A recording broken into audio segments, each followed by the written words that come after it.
The place for people to be discovered. A platform for who's next. Control your narrative. Won a lot of people over and also alienated a lot of people. It did. What do you mean you're banning moves? I banned Super Kick, Suicide Dive, Suicide Tope, and the Canadian Destroyer because those moves are so cool, but they're so overdone, they've lost their meaning. Wrestling in general is hot right now. Is it? Isn't it? I don't know. Are we hot within our bubble? I agree with that. Are we hot with the mainstream? I don't know. Do you think about how much longer you could do this for? I'm going to hold the title for 3 years and 33 days. Why is such a specific number? It's the number of a master builder, which is what I am. It's been a while. It's been some time. You didn't have those the last time I saw you. Neither. No. I did not have this nice, lovely gray wool fathers and sons shirt. I did not have this OVW National Championship. And I did not have the Worlds Heavyweight Championship. But here I am. You didn't have the hair either.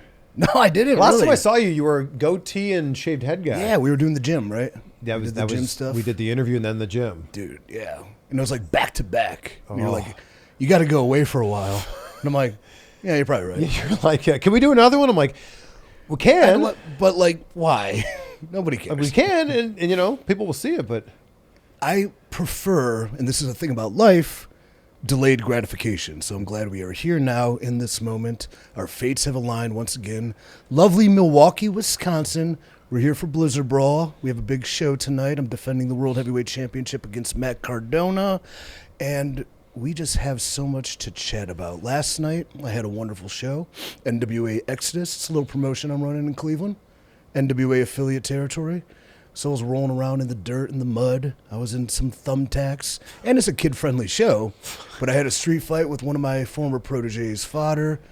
I bring this up because in 3 shows, what we've done, I can't be more proud of the people and the team I've assembled and what we are building. And like, none of the content's really available because I want to save it and like kind of launch it with the strategy. But what we're doing, I want to create the thing that is like the place for people to be discovered. That was always the idea with CYN. Creating a platform, CYN should have never been a promotion, but Exodus with the NWA, a platform for like who's next. And what's cool about that is I get to pick them.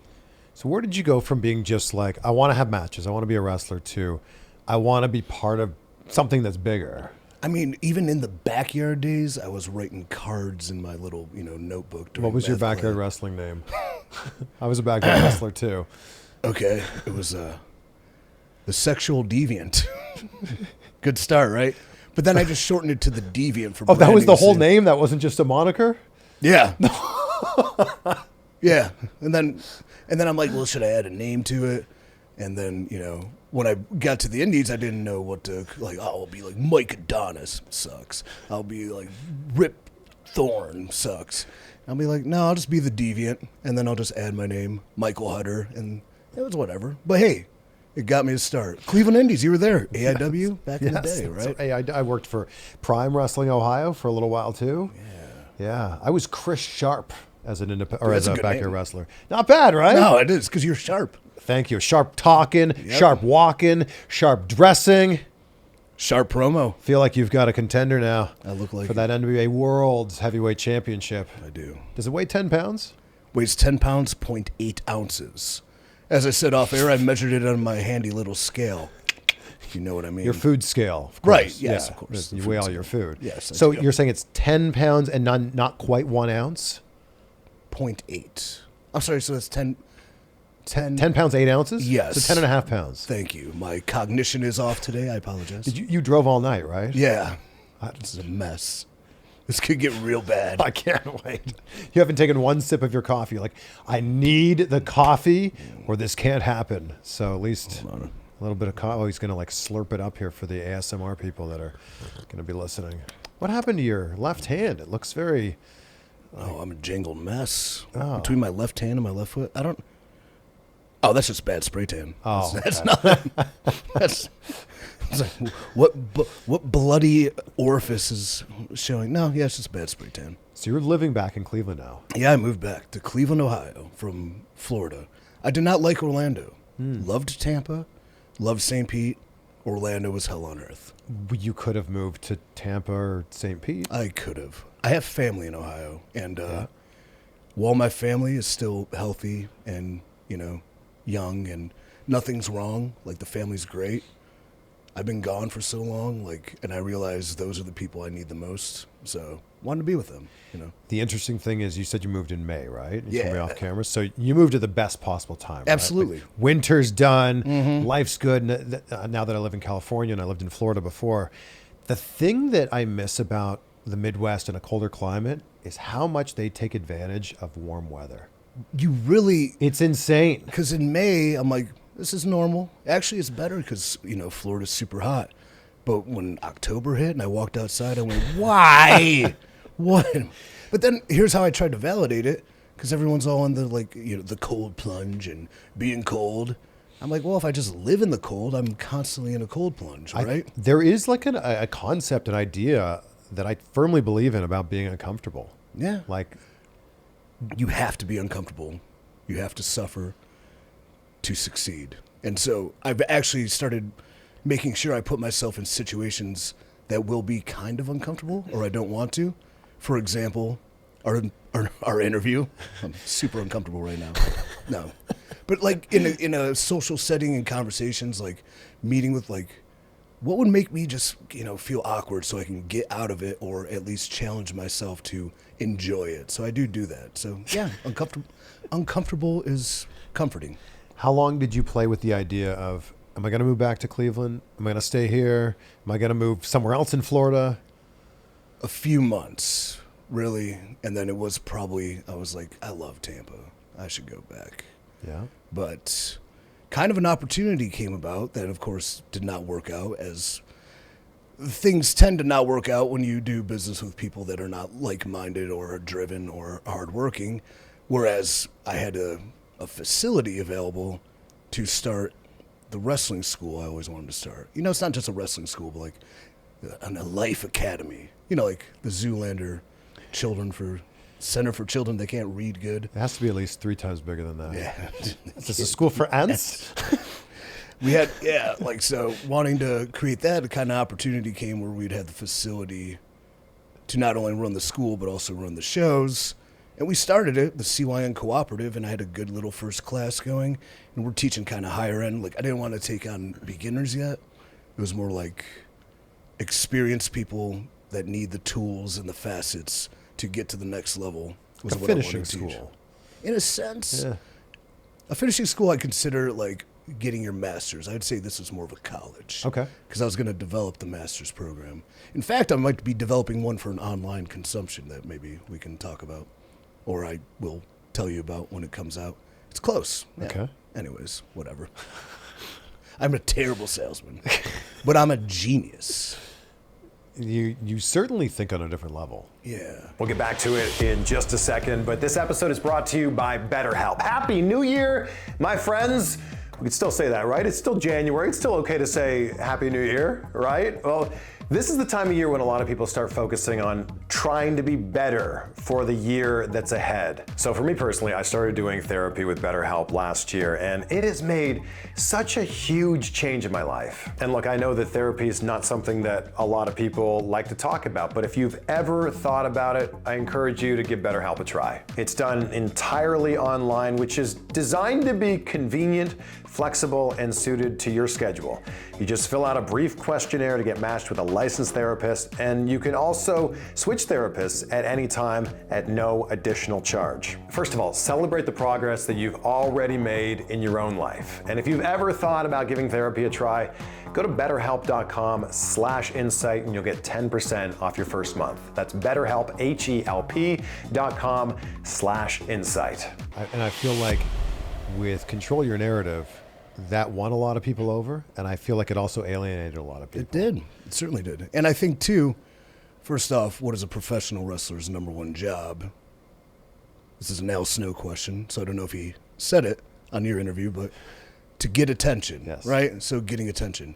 And, there's good attention and there's bad attention. It received bad attention, but the bad attention was all based on frivolous lies and people trying to sabotage something before it even started. Because, in theory, we did make some strong waves and provided something unique where once you become a threat in the industry, you're sought to be destroyed before you grow. I think that people were like, what do you mean you're banning moves? Like, that was a big thing. That it is still the most genius concept I have.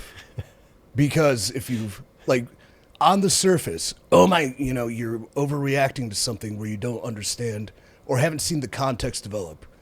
It's probably my fault you don't understand because the content wasn't readily available. But I banned the super kick, the suicide dive, suicide tope, and the Canadian destroyer. And the reasons were because those moves are so cool, but they're so overdone, they've lost their meaning. So if you watch our CYN show in Dallas, we had this big kind of multi-man match where somebody who does a super kick was out of position or like thought about it, couldn't do it. Something happens. Their instincts kick in. They hit the super kick. Boom, nail somebody. He's out. That dude gets disqualified. So as he's getting thrown out of the building, another guy comes in, pins him. Because the super kick was so effective, it left that man devastated. So it wasn't like to hate super kicks. It's just we're doing them so much. They have so much value if we do them right. Same thing with the suicide tope. Why did I do that?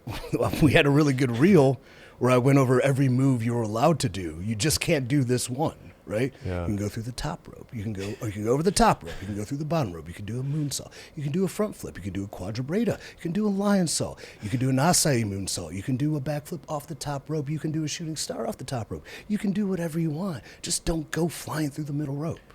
But then the idea of that too was I had somebody go for it. They missed, and they got stretchered out of the building because it's so devastating that they didn't hit it. That was the point. And then as far as the Canadian destroyer, that was all me leading up to getting a Canadian destroyer from Ricky Morton getting pinned by his son. That was my idea. So that's why I banned him. For long-term storytelling, which all these fans claim they want. We want long-term stories. We want context. You have to let it develop sometimes. If I got to ruffle a few feathers to get there, so be it. I feel like when you say I'm controlling my narrative and then you go to NWA, people go, well, is that within your narrative? I thought you were controlling your narrative. Now another company's going to control your narrative. Are they, though? Are they? NWA has provided me the freedom to control my narrative, and here I sit as the NWA Worlds Heavyweight Champion, narrative controlled, which is another thing I'll get online, posting about NWA. Well, how's control your narrative going? Yeah. Well, I mean, I control my narrative. I became a World Heavyweight Champion. I'm, a sexual stud. I'm physically perfect. I'm mentally acute. I'm super happy. I'm doing well financially.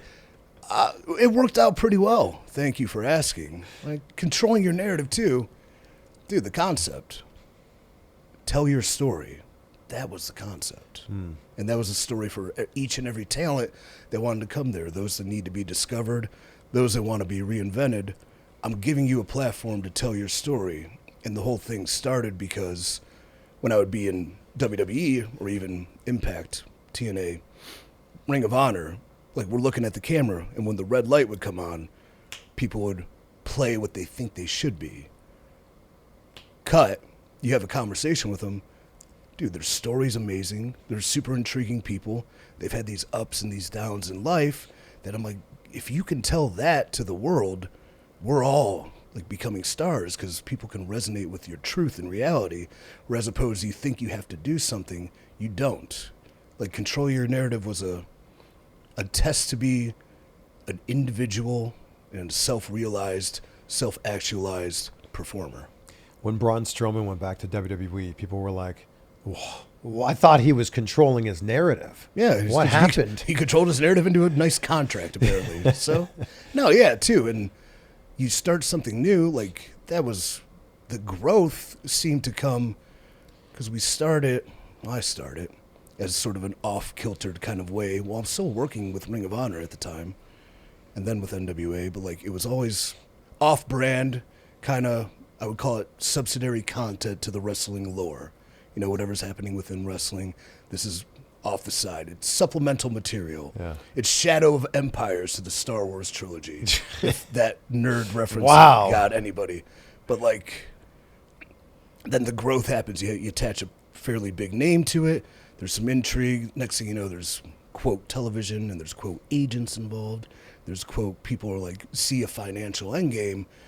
where a lot of things are offered, but at the end of the day, the foundation is me and my MacBook at a coffee shop, and I'm like, well, there's a lot to do, and I need help doing it. And so when you bring on talent, too, that's come from the system of the WWE, their job is to perform. Their job is to be their character. Their job is to have the itinerary somebody gives them to do this, this, and this. And so when you're starting something new, you have to do everything. And it's hard. So at the same time, if you're going to walk back into guaranteed money, that's totally fine with that. I'm like, you have to go back. He's recovering from an injury right now? Yeah, I think he hurt his neck, right? Yeah, he'll be back. I think so. WWE's hot right now, too. Wrestling in general is hot right now. Is it? Isn't it? I don't know. Yes and no. Are you saying WWE is hot, period, and wrestling might not be hot? I'm trying to figure out, because when you look at it seems like the television product has waning interest based on ratings. Ratings are waning, though. And we could have an entire discussion about That's how what I'm, like, nobody watches television the way they used to watch television. I was having a conversation with another really good friend of mine like you. His name's John Cena, and we were talking about this. Just like this, without the cameras. And he had a Guinness in his hand. Just like this. Yeah, JC, we'll call him. But I'm like trying to like understand the concept more so I can, I'm learning the business. And yeah, it seems like WWE's become content creation. So while the number has merit and meaning, it's not nearly what it used to be. So in that theory, too, you watch like Survivor Series, like everyone's talking about it, right? Yeah. So that is hot.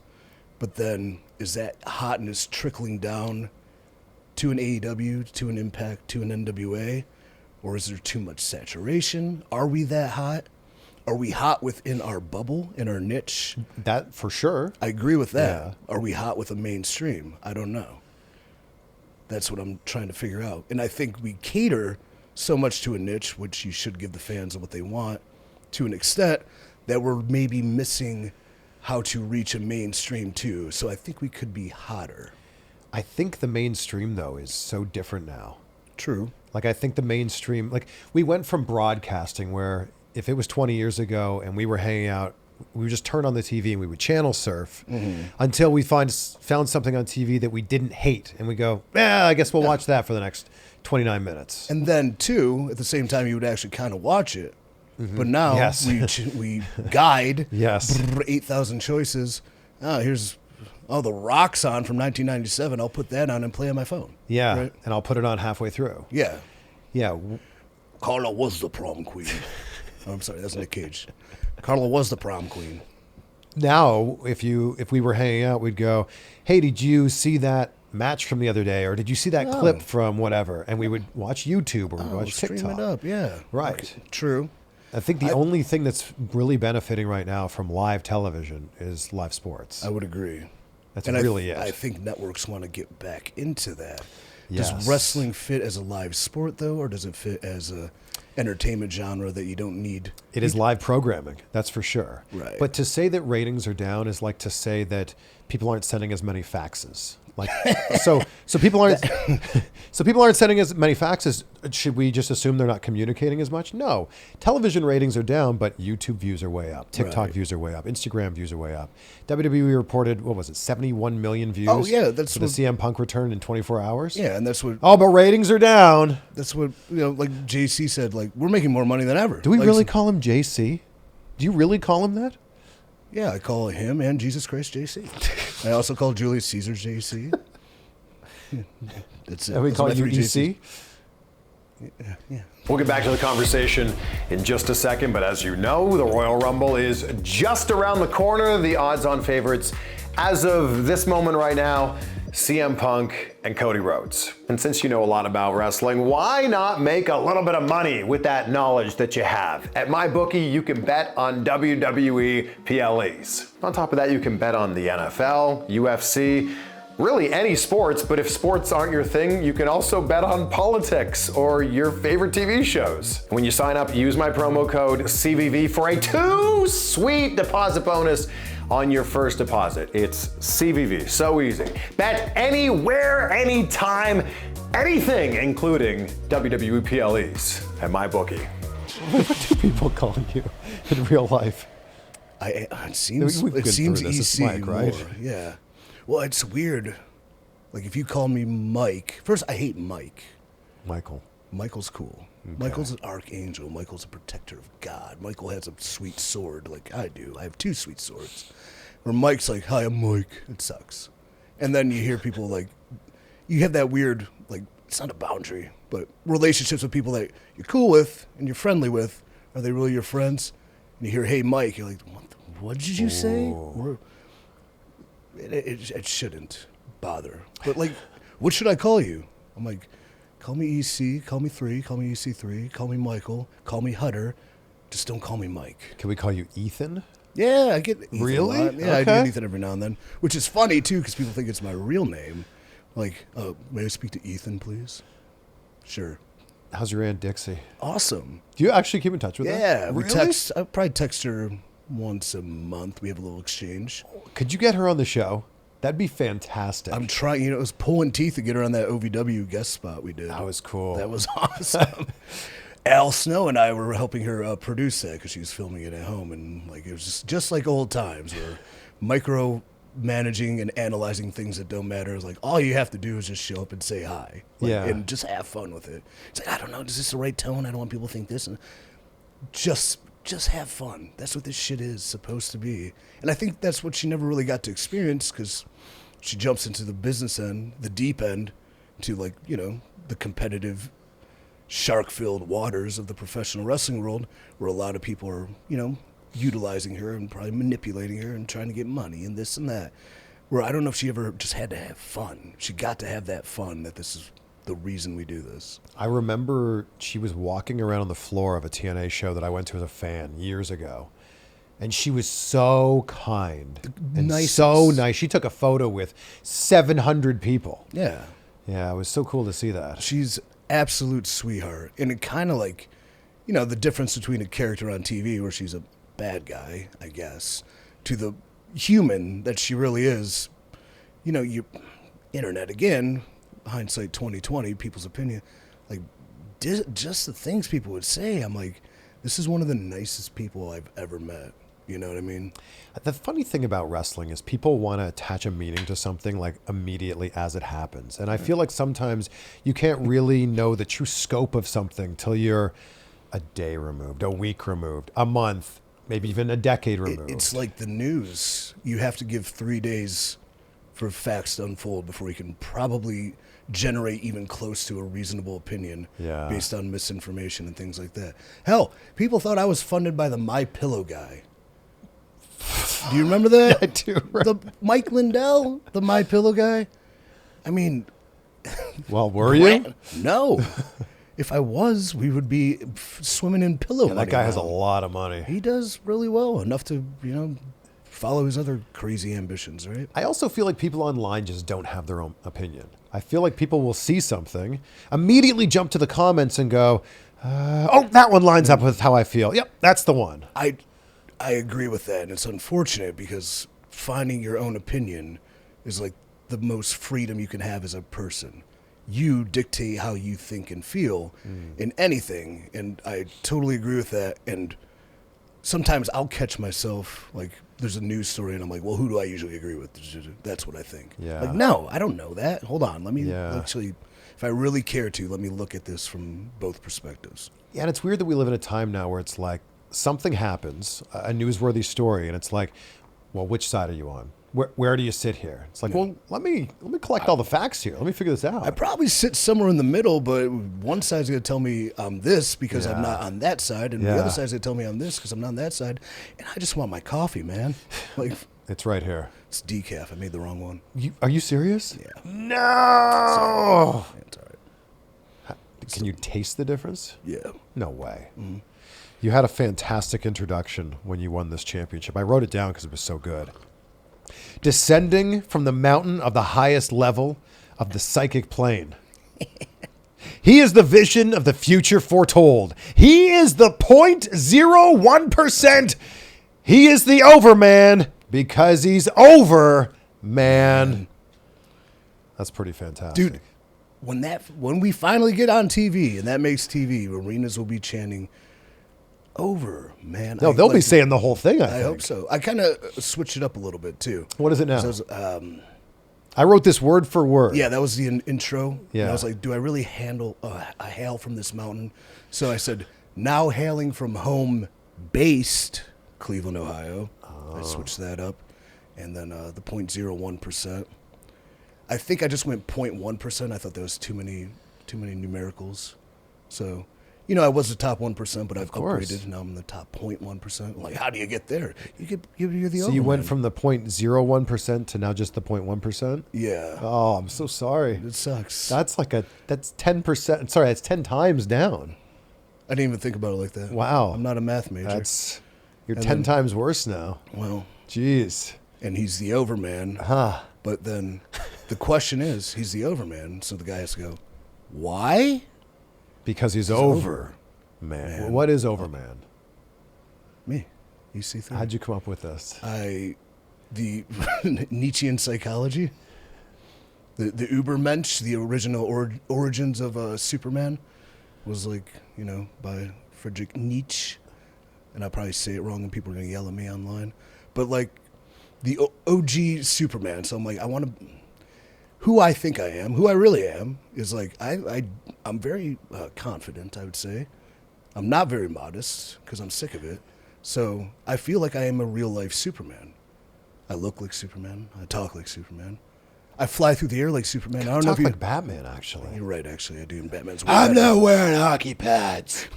That's my favorite line. Swear to me. That's my favorite one. That is such. But a la Superman, though, I don't know if you noticed. I've suicide dive now again, just to prove people. I hear they're illegal. No.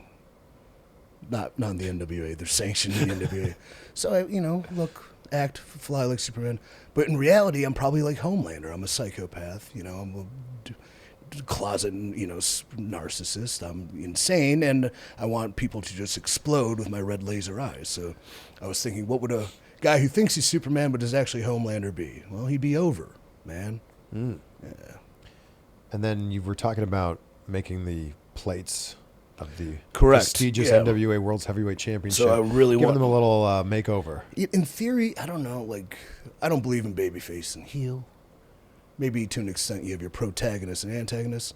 I'm sort of treated like a protagonist within the NWA confines. Yeah. Though the antagonist in the OVW. But regardless, I'm just being me. But I did want to change the title. Two reasons. One, NWA Exodus. The NWA is going to fund our first champion. It's going to be the Midwest Heavyweight Champion. So Corgan and I, through a great designer, came up with an idea for the title. And dude, it's going to be the best title. It's so cool. I love it. So I was like, well, if I'm going to bestow a championship upon somebody, if I get to handpick, I have 12 guys in a tournament, I get to handpick 12 guys to compete for this title. And one day, whoever's going to be the first, this special, unique title that will be sanctioned by the NWA, I mean, that has some meaning to it. Mine should look better. So that's prestigious. It is. And then it's going to be I'm very into the history and I'm very classic, but at the same time, it's what I think about wrestling and, the styles of it. What works in the past works for a reason. Let's build off the foundations that are proven true, and then we evolve it with the other new fun stuff. But so this title would remain the same. I would probably brown leather strap it. Okay. So we're going kind of Roman, perhaps.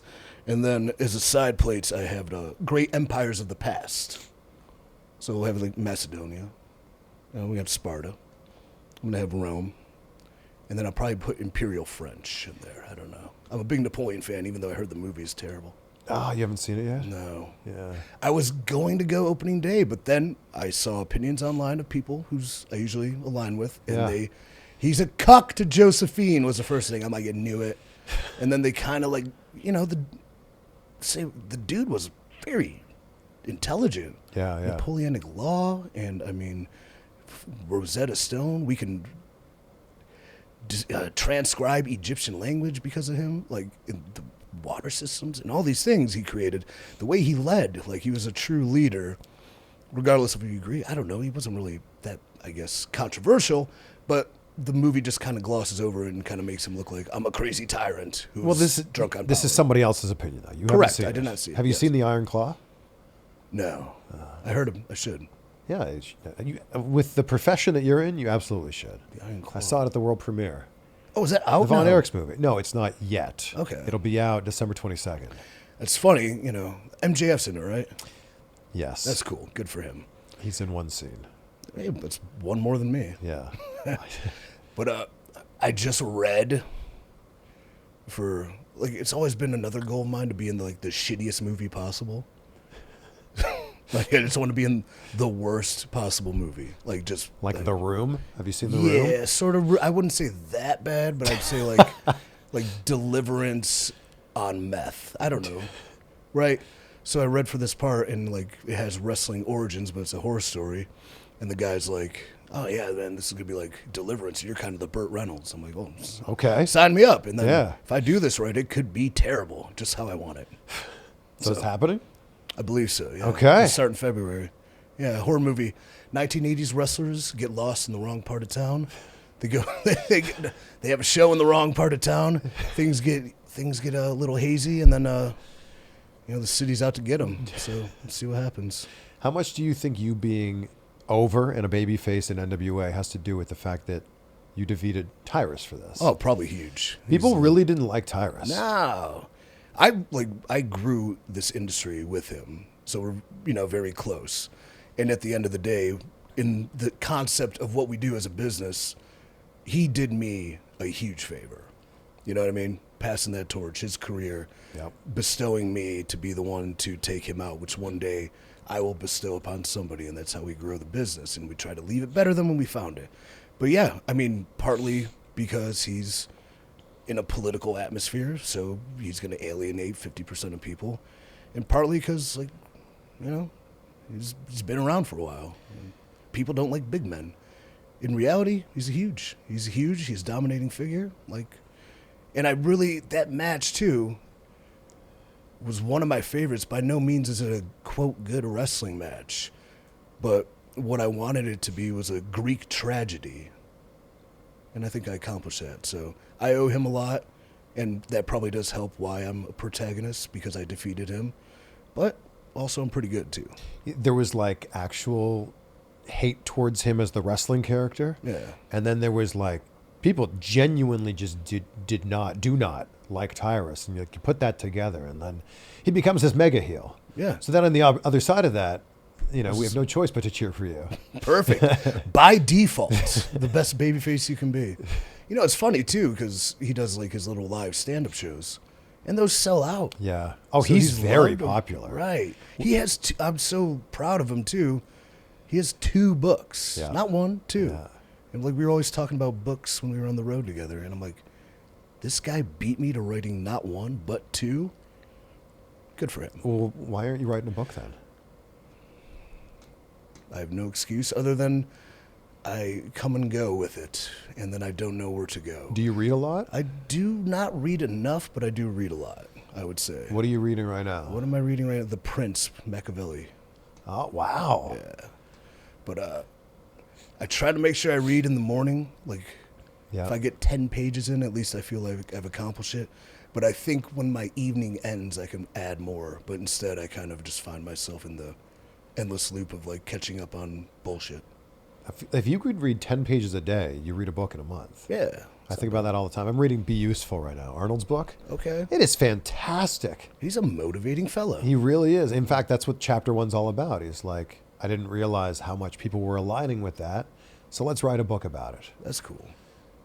Do you feel like he had a ghostwriter? Probably. Yeah, you have to. They- Tyrus didn't. Wow. He didn't. He said, Wow. He started with a ghostwriter, and then everything he got back was his voice was completely gone, and then he something. He's like, I'm just going to do this myself. Wow. Yeah, so that's pretty cool. Wow. With TNA coming back, do you think it's actually going to be the TNA that you were in, or the TNA that existed that before? I think they'd probably harken back to even before I was there. Well, Because I was there in TNA, but it was kind of in a impacty transition. Yeah, you weren't in the 6-sided. We brought it back, but when I Yeah. came in, it was a 4-sided. But I was coming in as a new guy when majority of the TNA people were on their way out too. I feel like people look at TNA's prime being like 06 to 09, somewhere around there. Dude, they had some. You watch back. There was some dope stuff. 05 to 09, maybe. Like, and it seemed though back then, like history has treated it very well. Yes. Which it tends to, because when you read about it back then, there was always issues and complaints about it. Yeah. It seemed, and now it's like, oh, let's harken back to the old days. So what, you can bitch about that too? And I don't know, like you change the name, is the presentation going to change? Like what necessarily needs to change? Like I said, based in nostalgia, having the context to like build that foundation from originally and then evolving into the future. Like you can't repeat the past. Trust me, I've tried with a couple relationships. but like you have to evolve for the future. So we'll see what they do. Hopefully it works out. Would you go back there? I would definitely take this NWA Championship there, for sure. Would you go back to WWE? With the NWA Championship, I would. Would I go back to WWE too? I'm so thoroughly content with building what we're building right now, and I'm very on board. And I feel very much I could be a gear in a really, like, the strongest machine possible, or I can sink or swim being a catalyst to build something for the future. And so it's, how much are they paying? No, but I'm really, what we're doing, I believe in what we're doing. I believe in WPC. They're put me in a great position, not just champion, but sort of like, I don't know, I guess I'm a locker room leader and things like that. And being able to help cultivate the future intrigues me greatly, especially because I'm still in my prime and I could beat everybody. So, yeah, it's cool. Do you think about how much longer you could do this for? I'm going to hold the title for 3 years and 33 days. So I think we're about 5 months in now. Why is that such a specific number? The 3, well, it's the number of a master builder, which is what I am. Okay, so 3 years, 65 days. Let me get my phone here. 3 years, 3 years, 33 days. So 3 years and 33 days. Yes. So 365 plus 365 plus 365 plus 33. 1,128 days. It's a good run. It's a heck of a run. Hell of a run. Okay. Yeah. And then what? I would imagine whomever defeated me, whoever thwarted me finally, whoever put me down for good, I would leave the ring sort of like one of the JCs, laid out and just carried away and never be seen again. One of the JCs? Yeah. Could be John Cena, could be Julius Caesar. Could be. Could be Julius Jesus Caesar Christ. stabbed. I'll probably get stabbed too. I'm big into, Caesar history, so I'm sure I'll do an A2 to somebody. A2. But yeah, I'd imagine off the cross, like. Are you obsessed with the Roman Empire? That was a thing, right? I was before it was cool. I still am, yeah. But those memes popping up was very. I couldn't relate. Really? I have not thought about the Roman Empire once, ever. I don't know. Maybe we didn't study it in schools in Canada. Maybe not, but yeah, dude, it was awesome. If I were to ask you if you can go back in time and live in any historical period where you'd be decently well off, like you're not like a peasant or a serf or a slave, thank God, you're doing all right. You're in a good position in one point in history. I would probably go Roman Empire. Okay. So, wow. What about you? Am I taking all the knowledge that I currently have? Good question. Because if that's the case, I'm probably not going that far back. Yeah, I would say, because you can't bet on sports. I get it. You would can't use my Back to the Future sports almanac. You'd have great cognition of the present, but you would not know the future. I feel like I like modern plumbing too much to like there's a lot of modern things that I feel like would be difficult to give up. And I'm not even talking about televisions or iPhones. Right. I'm talking about like indoor plumbing. Right. Or like refrigeration. A heater? Yeah. Man. You live in Cleveland. Why? How did people live without? This is what I'm talking about. Right. Yeah. So I feel like I wouldn't go that far back. But I feel like the climate in Rome was good. So sure. Maybe. Yeah, okay. Yeah. I could do that. It's like I said, Norway, Yeah. You go live in an igloo. I can't remember what movie it was. I interviewed somebody for a movie, and it was set like 200 years ago. And I said, "What's the one modern amenity that you miss the most?" And he's like, "I'm sure you're gonna like expect me to say like my phone, but I think it's refrigeration. I'm like, oh, yeah. Dude, you open it up. It's all there. It's right there. It's there. Man, and I kind of want it hot, though. Oh. Well, Beep, beep, beep. look at that. Yeah. Nuclear waves. Yeah. I'm satiated. Yeah. Yeah. I feel like Ohio gets a lot of hate online. Like, it became, like, cool to hate on Ohio. Shithead Steve was really memeing hard on Ohio. Yeah, that I think that's Instagram what I said. account. Yeah. I laughed at him. I lived in Ohio for 5 years. That was my first American city I lived in was Cleveland. Really? Yeah. What a nightmare. Cleveland's cool. I love Cleveland. I loved being from there. This is what I always say. Where are you from? Cleveland. Oh, did you like it? Well, I love being from there, but I love that I'm not there. Now I'm back.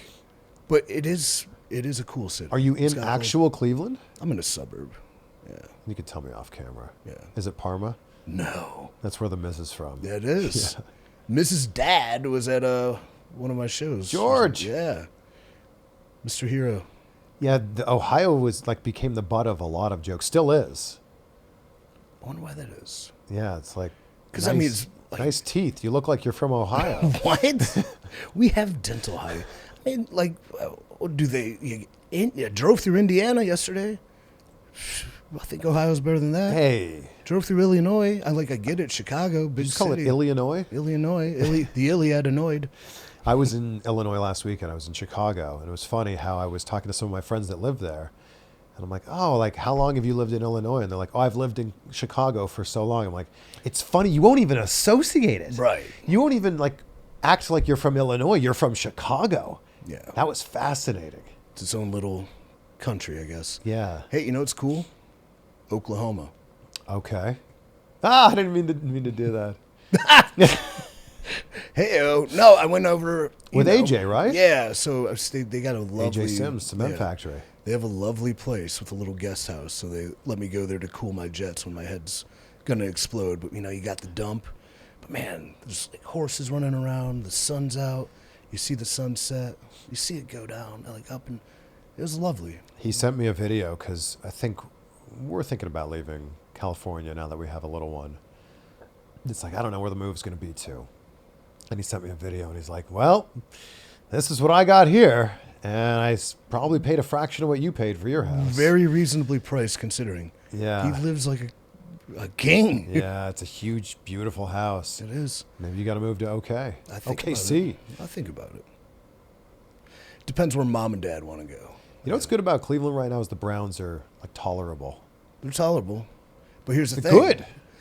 But anytime the Browns fans get that sense of they feel it coming on where they can start talking shit, they drop the ball. They lose. They lost to Denver. We beat Pittsburgh. We're going to the Super Bowl. Lose. We won our first game. We're going to beat Pittsburgh. Lose. They just got to cool it. And they just got to take what comes and enjoy it for what it is. Yeah. But the second we start talking, that's when it gets pulled away. Yeah. I think that's another thing with Ohio hate. It's Ohio State fans. I like Ohio State. I'm from Ohio. If I had to root for a team, it would be Ohio State. But I've traveled the country, and I've seen Ohio State fans in public. I'm like, this is terrible. What do you mean? They're just obnoxious. And then sometimes they seem to get the favorable calls, which I enjoy because it's my team. But at the same time, it's it'd be watching, I'm not a Yankees fan, but watching the Yankees get games handed to them, against the Indians, or the Guardians, excuse me, where I could see why fans would hate a Yankees fan, because, you not only do you have the highest payroll, but you get all the calls. Yeah. So, whatever. If it's in the script, right? Yeah. I believe in the script. You believe the NFL scripted? I think it's manipulated, but I don't think you can... here's a psychopath, Flip. Flip thinks there's magnets and balls to so they No. the physical. I don't know if he's serious because he's so weird. Are you? But no, yeah, he thinks there's a magnet in the rim. That's why they can rig the NBA. You're an idiot. Yeah, I don't know about that one. I know. Then don't get started on the flat Earth with him. No, we won't go down that path with him. There was this Hennessy commercial, okay? You know how sometimes they would say, they'll hide the truth in plain sight? Yeah. I have no flat earth theories whatsoever. I believe you're round or spherical, whatever. Gravity's a real thing. Like, I understand why planes fly. Like, I'm not crazy. But there's this Hennessy commercial where it's like Jacques Cousteau kind of looking guy. And he's like, looks like he's going through like the ocean. Yeah. But it's actually he's going through the what's it called? The atmosphere. The word for it though. Terra, whatever. Oh, right? yeah. So like that at the end of the commercial he's like flies through and the Earth's flat. And one of my buddies is like, see, look, they're hiding it in plain sight. Like a Hennessy commercial. You might be right, actually. Who knows at this point? I feel like we should bring it back to wrestling here. All right. You know, Yeah. it's probably what it's all about. So what people are tuning in for. I feel like when you went into NWA, things started going right immediately, which feels like in stark contrast from when you went into WWE. Right off the bat. Nightmare. It was downhill. The difference really kind of like, and this is a thing for young talent to think about, is WWE's super controlled, as it should be. It's a publicly traded company. At the time, there's one man in charge. It's his vision. Like, you know, creative process I always thought was broken and kind of, you know, a mess. But at the same time, it's not my job to decide. My job is to execute what is given to me. Hopefully, I can have the ability to do it in a way that, as a performer, I'm pleased with, that allows myself to benefit or, quote, get over at the same time. But NWA, like, and young talents need to realize this, you don't have to worry about what people want you to do. I'll do whatever you want. That's a question or something a talent will say to me when we're doing Exodus or things like that. Like, I want you to tell me what you want to do so I can put you in the position to succeed at doing what you want to do. So in NWA, I knew what I wanted to do. Yeah. Like, so it's very easy to get in there and then the boss sees something. I don't have to micromanage or manipulate this. Like, I'll just give the guidelines and then let him execute. And if it's good, great. If it's not, we'll fix it. So that was very beneficial. Secretly, though, physically, like, that's when I started, like, the weird neck injury where I had the atrophy in my right side that I've still never figured out. So, like, it started really good, Yeah. and then I was going through that. Fortunately, like, our TV was so filmed in bulk that, like, you can get away with, like, months going by where you're not seen. But, like, man, that was the hardest thing for me to deal with. Still is. It's still there. I don't get it. I feel like you're a lot leaner since I saw you last. I'm shredded. You are very I'm shredded. a lean guy, yeah. Yeah. To the point it hurts. What foods do you enjoy eating that you don't get to eat a lot? Oh man, I'm in the search for the perfect burger. Okay. You know what I mean? Yeah. But I can eat fairly much anything if I do it in the right time in the right context. So when I have my strategic, I just wouldn't pick. So situation being, we're out to dinner, and like someone got dessert, just have a bite. No, I'm good. Yeah. And then they go, no, just have a bite. I'm like, no. Like, just have a bite. I don't want it! Here's why. Because that one little piece will send me on a tailspin where I'll be like, I can eat whatever I want. I'm already lean. I'm going to have that. And then I'm going to get that. And then I'm going to get that. Then I'm going to want to leave. And I'm going to go to the gas station. I'm going to get a big bag of Chex Mix. I'm going to get a big thing of ice cream. When I go home, I'm going to eat that. Yeah. So, but if I time it right, okay, we're at the dump. Big leg day. Yeah. Trained hard. Was on point. Every meal for the week.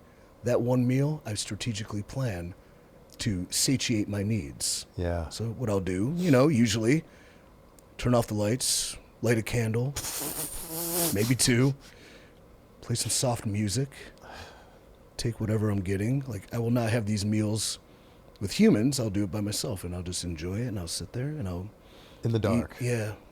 eat to my gluttonous extent. So I think I could definitely be more lenient, though. I could probably have the piece of cake and just be like, You probably could. but I'm an addict. That's the problem. So I know that. Living in Cleveland may not be helpful to that. No, but like, as long as I strategize, I'll be okay. There's something about like the cold weather and the grayness, and all winter you're just like, I could eat this, like comfort food. Yeah, depression. I get it. Totally. I was not describing depression. No, but it comes with it. So like this sucks. Man, if I just had like a full belly, Yeah. Yes. I'd probably be a lot more comfortable. Yeah. Right. But I eat enough, so I'm never like super starving.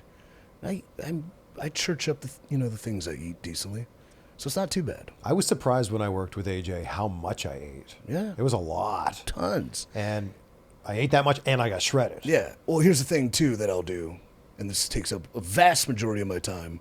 But if I'm on the road, which is often, I make all of my food and I travel with it. Yeah. So if I'll freeze a bunch, but I have every meal, so there's no excuses. Yeah. Like on the drive yesterday, hey, you want to get something to eat? I'm good. Yeah. You guys can. Yeah. But like, as long I'm super, super, super macro and just like a psychopath about it. Yeah. And so, but that allows me the times where I want to do it, Yeah. to do it freely and enjoy it. Yeah. Delayed gratification. It works in food. It works in relationships. It works in business. I want to go back to your time in WWE. A lot of people point to that Dean Ambrose promo, though. Where is EC1 and 2? That was a good one. Do you feel like it hurt the momentum of your character? I didn't have any. I think it was a weird spot, like, because Dean has been on top. Shield, awesome, loved, adored. Whether they're protagonists or antagonists, they're ingrained in the culture. Also, at the same time, he's publicly announcing, I'm bucking the system, I'm out of here. Yeah. And so also, I love the dude. But like when you have the freedom to like, it doesn't matter what I do. Like he did, like that promo was great because he's just feeling it. He's like, when you don't give a shit sometimes, it's when your work is the best. So that wasn't scripted? No, that was scripted. I think. I believe so. I just know that every time I'm going to speak, I get cut off. Yeah. So does that kill the momentum? A bit, unless we delivered something in the back end. So the match, we had a decent little match. It's a TV match. And I think I won like with a roll-up as opposed to, I don't know, should I have just beat the dog shit out of him? Or like what would have made me keep the momentum? But then the momentum was killed the next week anyway, so it didn't matter. And I think partly the reason that was killed is because we were working the live events together. So Dean, John, and I, we would have like these really good live event matches, 8 minutes, like third on the card. They're solid little, things. Right place, right time. He's a antagonist. I'm a protagonist. But he's getting cheered and I'm getting booed. So in the middle of that match, I'm like, this is exactly where I want to be. Like if I can garner sort of the I'm pushed as a babyface, but people generally don't like me, that's Roman Cena level. I can get to that.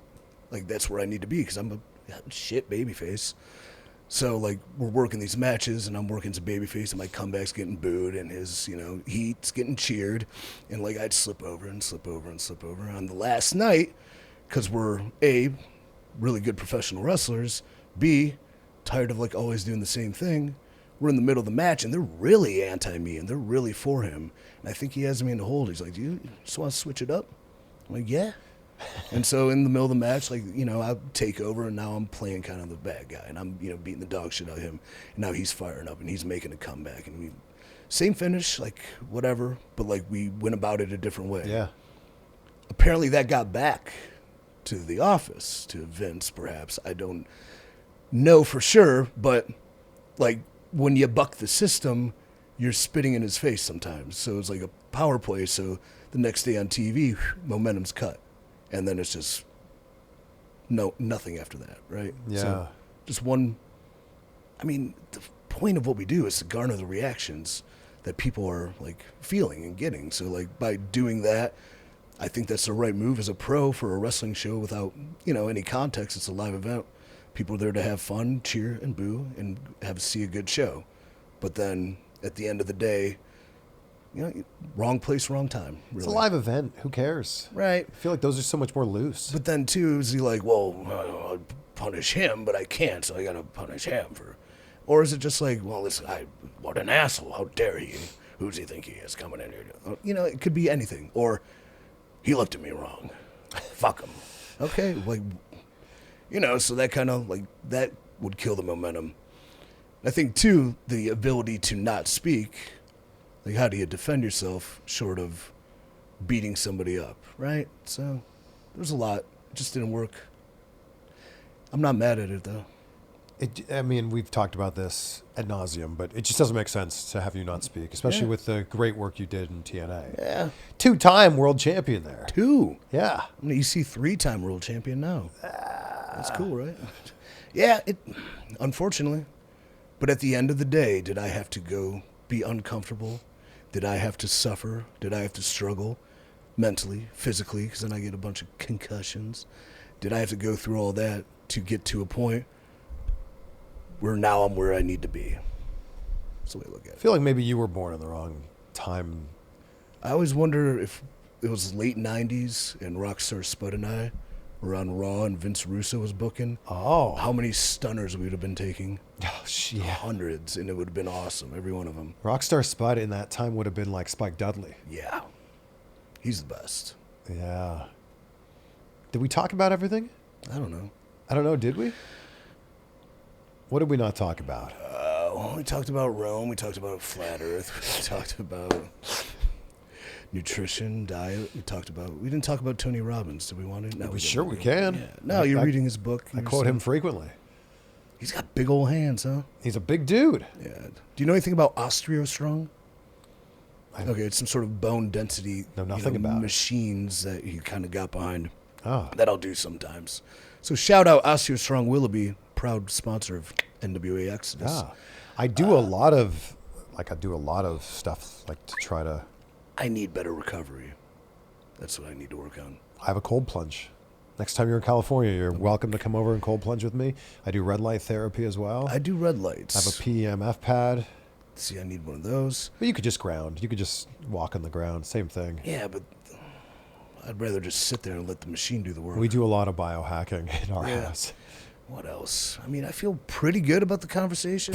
What else? I mean, what do people want to know? What are the kids talking about? We talked about the business. I thought we gave it a very fair assessment. I think we did as well. Oh, and people are going to go, man, you didn't talk about CM Punk? Yeah, I mean, cool. Punk's back. I would have expected that. Really? Yeah.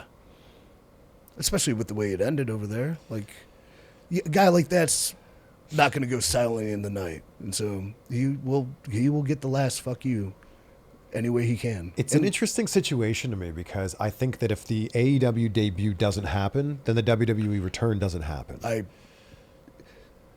70% agree. But I think what he said in that promo, and I think it reigns true, is he did have to go away if he ever really wanted to main event a WrestleMania. You know? Yeah. And so that could very well happen now.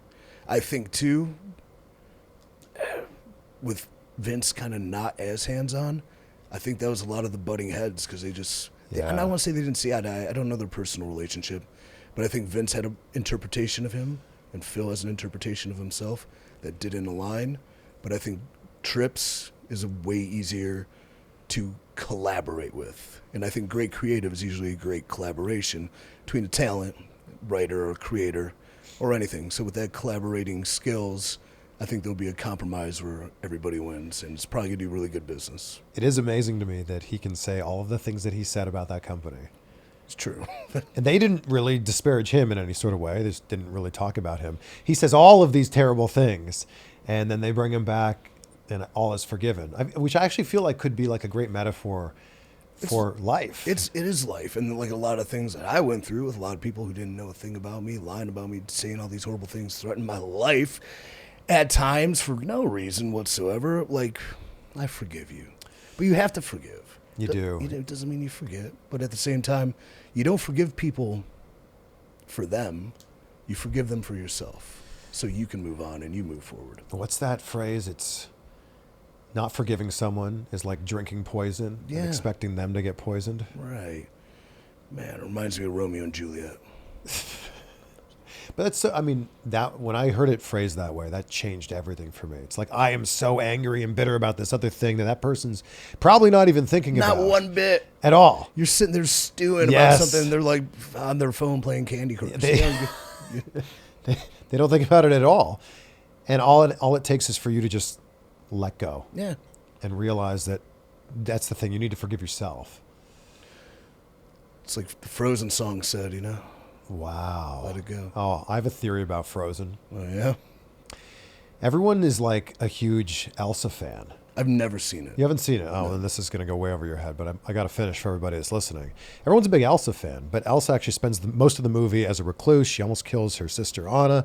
Anna is actually the protagonist here. Elsa is actually the bad guy, is the antagonist, but she has a great song and a great dress, so everybody wants to dress up as Elsa. So now you need to go see the movie. Yeah, well, like, there's so many parallels in a bunch of entertainment where, like, why is this person the good guy when they're not? And one example I'll just bring up is Elsa Hulk Hogan. Because if you look back at Hulk Hogan during the Hulkamania run, the dude's raking backs. He's poking eyes. He's really, like, curb-tailing anybody's, like, success. He's kind of a jerk. That's a But good people point. love him. Was Hulk Hogan secretly a heel? I believe so. That's why He Hollywood worked as a worked. heel. Yeah. His comebacks were very much babyface. Here's the thing, too. I don't know why I have to say it, but it's in my mind. When I'm talking to, young wrestlers about, like, simple work doesn't mean it's not hard work. Like, you can work extremely hard, and you should work extremely hard at the things that are foundational and simple. And I'll point to a Hulk Hogan comeback, because he would get these criticisms from people that have never wrestled before that he can't wrestle. The dude can go. The dude could win, like, whatever. But that hard work, like, you go 20 minutes selling, feeding, all this action and this movement of his matches. Granted, they're not, like, flipping and flopping around, Yeah. but he's very mobile. Yeah. To go to, what he's going to do is come back and go home. Like, that comeback, that fire you have to show is the most exhausting thing you can do in wrestling. You're talking about the... That is, like, you have to be able to go and go hard. And as simple as it is, that is hard work. And you can look at a lot of, life like that. Yeah. Hard work, man. Doesn't mean complicated work. So we're going to wrap things up with a question I ask everybody at the end. Gratitude is number one to me. It's the most important thing for me. I wake up every day and I say out loud 3 things I'm grateful for. I should do that. Sets the tone for my day. It's super simple. You should totally do it. But you're going to do it right now. Okay. So what are 3 things in your life you're grateful for? I'm grateful for the ability to have poignant conversations with people I like and respect. So thank you for that. Thank you. Likewise. Right back at you. Tremendous amount of respect for you. I'm grateful for the opportunities that my work has provided me and my ability to suffer has granted me, but also that the world has given me. Like, I'm grateful for what I have to do in the position I'm in, and I'm grateful for refrigeration. Like, I'm really happy that after this interview I can go to my hotel fridge and grab my chicken and rice and it won't be poisoned. I'm grateful for the title shot you're going to give to Chris Sharp. Chris Sharp. Yeah, Chris Sharp is coming out of retirement. I wrestled Matt Cardona today. Here's one more thing I want to talk about. Okay, Cardona. Yeah. Who, like, reinvented himself, his game, dude. He did, like, the absurdity of what he's doing is just awesome. Yeah. JC even put it over to me. He's like, you guys are doing cool stuff. I'm like, well, thanks, man. Nice. But, like, so he wants a shot at the NWA Championship. We're going to do it at Blizzard Brawl today. I'm probably going to walk away with it, let's be honest. But, like, we might have a pay-per-view match, right? Yeah. So what I want to do is, because he's so absurd, and the Overman's fairly absurd, like, I want to have the craziest named stipulation death match possible. So I've been toying with it. If you want to comment on what would a crazy stipulation be, but I was like, I mean, is it the Overman versus the Indie God Immortal death match? Do we surround the ring with 10 pounds of gold weapons? I'm like just trying to think of these. I think the absurdity of the match will sell. I know it'll be a great match. It'll be very physical and very realistic, but at the same time, the pomp and the circumstances of nonsense are going to really seal the deal for me. I can't wait to see what people come up with in the comments here. Wrestling fans are very creative. They are. That's why I'm leaving it to them to help me. Okay. Work it out. Overman, like, because I was throwing on God Kings become death, and like, just what does that even mean? Overman, demigod, indie king, king of the death match, plural Illuminati Maximus. Is this an actual death match? Well, I'm going to challenge him to it when I figure out the stipulation. Yeah, okay. But I figured it has to be a death match. Especially because considering the fact he's a deathmatch king, he doesn't do anything with the death match. But you guys can't die. You're immortal. That's the finish. Nobody dies. Nobody dies. All right, man. Thank you so much. Thank you. Look forward to that title shot. That'll be good, man. Sorry, Sharp. I look forward to that title shot. Dude, Sharp, your eyes just lit up. I'm Chris Sharp. Yeah. Yeah. I'm over, man.